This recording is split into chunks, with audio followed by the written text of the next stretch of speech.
और बनारस कहा जाता है मोदी जी का संसदीय क्षेत्र है। यहां पर एक बहुत बड़ी गड़बड़ी निकलकर सामने आई है, साफ तौर पर लापरवाही निकलकर सामने आई है। एक पर्ची दी जा रही है वोटर्स को और उसमें सीधे तौर पर कमल का निशान बना हुआ है और वो अंदर लेके जा रहे हैं। हम हमारे साथ एक शख्स है जिन्होंने इस बात की शिकायत भी की, मतदान अभिकर्ता है, और इन्होंने इस बात की शिकायत की तो सीआरपीएफ के लोगों ने इन्हें बाहर भेज दिया। देखिए ये पर्ची, मैं कैमरामैन से कहूंगा तस्वीरें दिखाएं।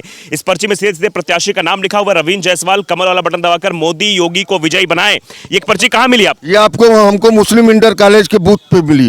बूथ पे मतदाता लेकर अंदर गया, उससे हमने कहा ये पर्ची आपके पास कहाँ से आई? मतदाता का नाम भी इस पे लिखा हुआ है, इस पे मतदाता का नाम लिखा। उसके बाद सीआरपीएफ ने कहा कि आप बाहर निकलिए, ये लोग वोट नहीं देंगे। उनको भी बाहर किया, एक पर्ची हमारे हाथ से छीन लिया, दूसरी पर्ची हमने वापस लेकर के बाहर भाग गए कि ये पर्ची तो ये गलत हो रहा है, ये चुनाव आयोग का सरासर उल्लंघन है। चुनाव आयोग को खुद संज्ञान लेना चाहिए। द लाइव टीवी, सच सबसे आगे। नमस्कार, द लाइव टीवी देख रहे हैं आप। आपके साथ मैं हूं आदित्य कुमार। हम इस वक्त बनारस में हैं और बनारस कहा जाता है मोदी जी का संसदीय क्षेत्र है। यहां पर एक बहुत बड़ी गड़बड़ी निकलकर सामने आई है, साफ तौर पर लापरवाही निकलकर सामने आई है। एक पर्ची दी जा रही है वोटर्स को और उसमें सीधे तौर पर कमल का निशान बना हुआ है और वो अंदर लेके जा रहे हैं। हम हमारे साथ एक शख्स है जिन्होंने इस बात की शिकायत भी की, मतदान अभिकर्ता है, और इन्होंने इस बात की शिकायत की तो सीआरपीएफ के लोगों ने इन्हें बाहर भेज दिया। देखिए ये पर्ची, मैं कैमरामैन से कहूंगा तस्वीरें दिखाएं। इस पर्ची में सीधे सीधे प्रत्याशी का नाम लिखा हुआ है, रवींद्र जायसवाल। कमल वाला बटन दबाकर मोदी योगी को विजयी बनाए। ये एक पर्ची कहां मिली आप? ये आपको हमको मुस्लिम इंटर कॉलेज के बूथ पे मिली। बूथ पे मतदाता लेकर अंदर गया, उससे हमने कहा ये पर्ची आपके पास कहाँ से आई? मतदाता का नाम भी इस पे लिखा हुआ है, इस पे मतदाता का नाम लिखा। उसके बाद सीआरपीएफ ने कहा कि आप बाहर निकलिए, ये लोग वोट नहीं देंगे। उनको भी बाहर किया, एक पर्ची हमारे हाथ से छीन लिया, दूसरी पर्ची हमने वापस लेकर के बाहर भाग गए कि ये पर्ची तो ये गलत हो रहा है, ये चुनाव आयोग का सरासर उल्लंघन है। चुनाव आयोग को खुद संज्ञान लेना चाहिए कि ये क्या चल रहा है। ये लोकतंत्र की हत्या है, ये चुनाव आयोग का उल्लंघन हो रहा है, ये इससे चुनाव प्रभावित किया जा रहा है। ये सीधे सीधे देखिए प्रत्याशी की और चुनाव चिन्ह निशान लगा हुआ है और मतदाता का यहाँ नाम लिखा हुआ है। बाकायदा ये पर्ची लेके लोग पोलिंग के अंदर जा रहे हैं, जो सरासर चुनाव आयोग का उल्लंघन है और चुनाव आयोग को इस पर संज्ञान लेना चाहिए, तुरंत संज्ञान लेना चाहिए। साफ तौर पर तस्वीरें फिर से हम दिखाना चाहेंगे। ये आप पर्ची देखिए, इस तरह की पर्ची देखना जो है देना कहीं भी से भी जायज नहीं है, क्योंकि इसमें साफ तौर प्रत्याशी का चेहरा भी है, प्रत्याशी का नाम भी है और ये मतदाता का नाम भी दिया हुआ है। साफ तौर पर चुनाव को प्रभावित करने की ये बड़ी कोशिश बनारस में हुई है। ये उत्तरी विधानसभा क्षेत्र है, यहाँ पर हैं और ये रवींद्र जायसवाल यहाँ पर भारतीय जनता पार्टी के जो प्रत्याशी हैं, उनकी तरफ से साफ तौर पर यह पर्ची शायद बांटी गई है। और ये पर्ची लेकर अगर मतदान करने मतदाता अंदर जाएगा तो उसके दिमाग में क्या होगा, आप इस बात का अंदाजा लगा सकते हैं।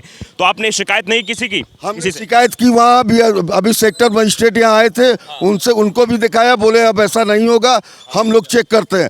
मगर मुझे नहीं लगता कि ऐसा ये चुनाव सीधे सीधे प्रभावित किया जा रहा है और जानबूझ करके ऐसी चुनाव आयोग की तरफ से लापरवाही की जा रही है, जो ये सरासर चुनाव को प्रभावित किया जा रहा है। ये मतदान ऐसे नहीं होता, निष्पक्ष मतदान होता। चुनाव आयोग निष्पक्ष एक आयोग है, मगर इस तरह का अगर हो रहा है तो चुनाव आयोग को तत्काल संज्ञान लेना चाहिए और जो लोग भी इसमें दोषी हैं उनके खिलाफ सख्त से सख्त कार्रवाई अभी तत्काल करनी चाहिए। मतदान अभिकर्ता है, यहाँ पर अधिकारी भी होंगे, पुलिस अधिकारी भी होंगे। पुलिस अधिकारी से आपने हमें बताया? मैंने जिस बूथ पे ये पर्ची मिली है हमें मुस्लिम इंटर कॉलेज के, उस बूथ के पे हमने सीआरपीएफ के लोगों के, पुलिस के लोगों को दिखाया। उन्होंने एक पर्ची ज़बरदस्ती छीन लिया मुझसे, सीआरपीएफ के अधिकारी ने, जबकि हमने इसका वीडियो भी बना लिया है। और दूसरी चीज़, यहाँ अभी सेक्टर मजिस्ट्रेट हमको मिले, हमने उनको भी ये पर्ची दिखाया, बोले ये गलत है, ऐसा नहीं होगा, हम देखते हैं। यहाँ भी आप आए थे या वहाँ से पर्ची मिली? तो यहाँ अभी आए थे, यहाँ उनकी कोई मजिस्ट्रेट की गाड़ी सेक्टर मजिस्ट्रेट की खड़ी थी, उनको दिखाने के लिए आए थे कि ये देखिए ये क्या हो रहा है। चुनाव आयोग का सीधे सीधे चुनाव आयोग का उल्लंघन है और चुनाव आयोग का उल्लंघन है, बल्कि लोकतंत्र की हत्या की जा रही है, लोकतंत्र का उल्लंघन किया जा रहा है। ये इस पे तुरंत चुनाव आयोग को संज्ञान लेना चाहिए और कार्रवाई करनी चाहिए। साफ तौर पर देखिए बहुत बड़ी बात है और बहुत बड़े आरोप हैं ये।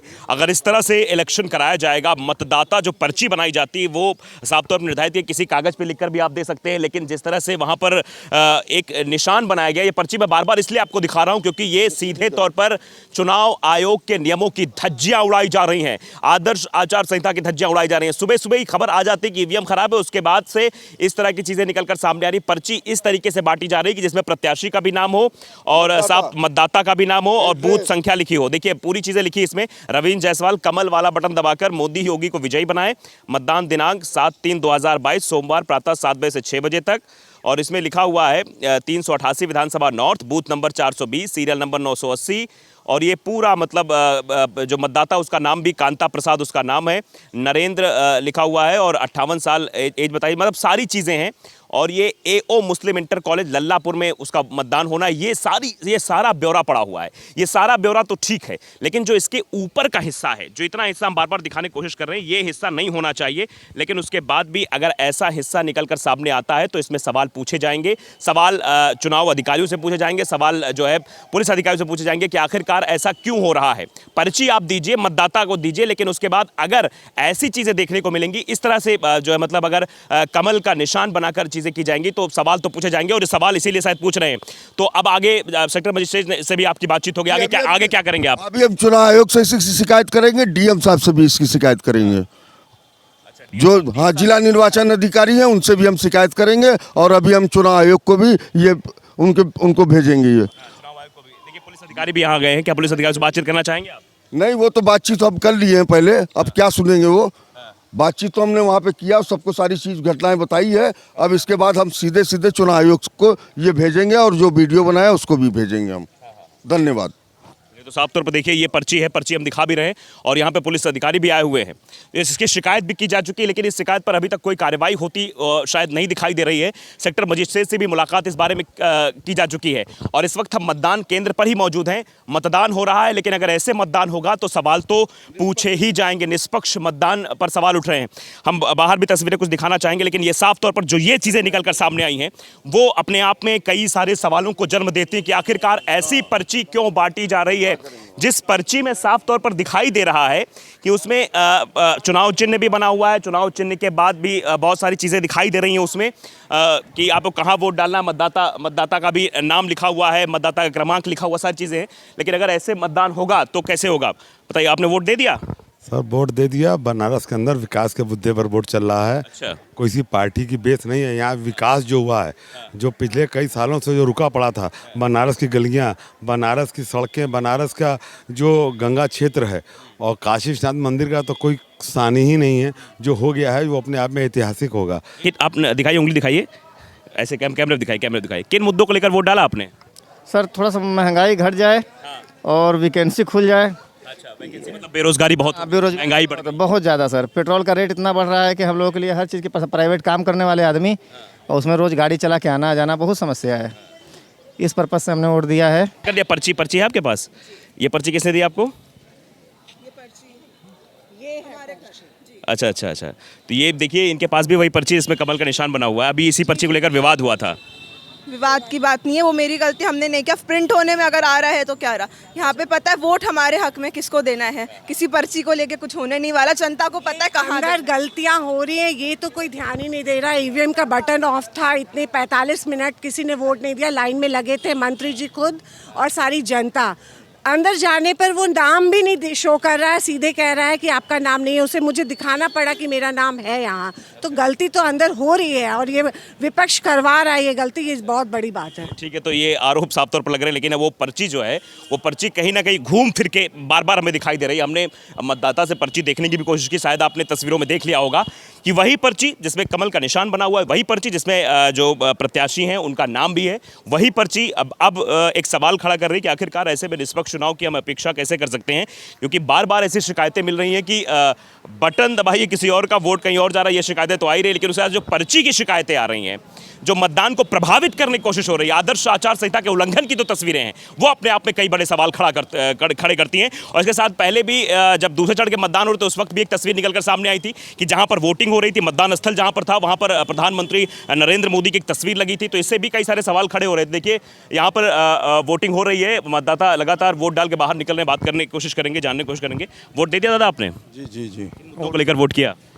विकास के मुद्दे पे, हाँ विकास के मुद्दे पर, सुरक्षा के सुविधा, हाँ उस पर वोट किए हैं। पहली तस्वीर जब हम आए, जैसे ही हम पोलिंग बूथ पर पहुंचे तो हंगामे की वही तस्वीर थी कि एक पर्ची मिलती है, उस पर्ची में प्रत्याशी का नाम होता है, प्रत्याशी का उसमें बाकायदे चुनाव चिन्ह होता है और उसके बाद लगातार जो विपक्षी पार्टियों जो अब मतदान अभी करता है वो सवाल भी इस बारे में पूछते हैं, सेक्टर मजिस्ट्रेट से भी कहते हैं, तो कहते हैं कि इस पर कार्रवाई करेंगे। अब क्या कार्रवाई होगी ये वक्त बताएगा, लेकिन सवाल बहुत बड़ा है कि ऐसे में अगर जो कमल वाली पर्ची दी जा रही है उसको मतदाता के हाथों में थमाया जाएगा तो जब वो मतदान करने जाएगा तो सीधे तौर पर सवाल खड़े हो जाएंगे कि आखिरकार आप जो है मतदान को प्रभावित कर रहे हैं। क्योंकि मतदान केंद्र के अंदर जब आप जाते हैं तो उस वक्त आपके पास कोई भी पर्ची या फिर ऐसी चीज़ें जहां पर चुनाव चिन्ह दिख रहा हो, जहां मतदाता जो प्रत्याशी उसकी तस्वीर दिख रही हो, ऐसा नहीं होना चाहिए। चुनाव गाइडलाइंस के बिल्कुल भी सही नहीं है ये, तो इस पर सवाल ज़रूर खड़ा होता है। और हम बनारस में इस वक्त हैं और बनारस में आप भी जानते हैं कि प्रधानमंत्री मोदी जी का संसदीय क्षेत्र है और प्रधानमंत्री की आभा मंडल और प्रधानमंत्री का वर्चस्व भी इस सीट पर कहीं ना कहीं है। इस जिले में जितनी भी सीटें हैं, इस संसदीय क्षेत्र में जितनी भी सीटें हैं, उन पर अगर एक भी सीट गड़बड़ होती है तो सीधे तौर पर मोदी जी को टारगेट करने की कोशिश की जाएगी। शायद इसीलिए ये सब चीज़ें हो रही हैं। क्या ये चीज़ें इसलिए की जा रही ताकि जो है जनता को गुमराह किया जाए, जनता कमल का निशान देखकर ही कमल को वोट दे? इन सब चीज़ों पर चुनाव आयोग को संज्ञान लेना चाहिए और तत्काल प्रभाव से कार्रवाई करनी चाहिए। द लाइव टीवी, सच सबसे आगे।